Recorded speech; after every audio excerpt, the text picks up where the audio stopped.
Včelári, v minulom videu som nepovedal tak úplne pravdu. Malé odviečkovacie stoly ste síce videli všetky, ale tu za mnou sa ešte schovávajú dva veľké profí, ktoré vás určite budú zaujímať. Poďte si ich so mnou pozrieť. Takže máme tu dva príbuzné, lacnejší a drahší.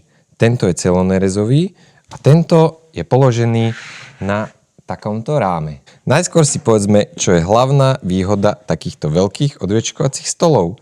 A to, že odviečkovaný rámik si takto odložíte a môžete ísť na ďalší. Druhá výhoda je, že pri oboch môžu robiť dvaja ľudia, každý z jednej strany.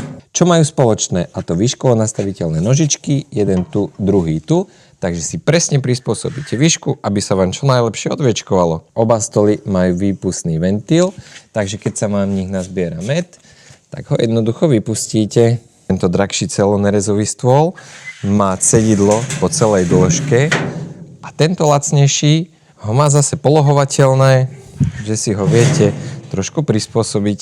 Pri lacnejšom je mriežka napevno a pri drahšom si ju viete dať buď na jednu alebo na druhú stranu, podľa toho, ako vám vyhovuje. Takže týchto dvoch šikovných pomocníkov do vašej medárne máme na sklade a ihneď pripravené na odoslanie.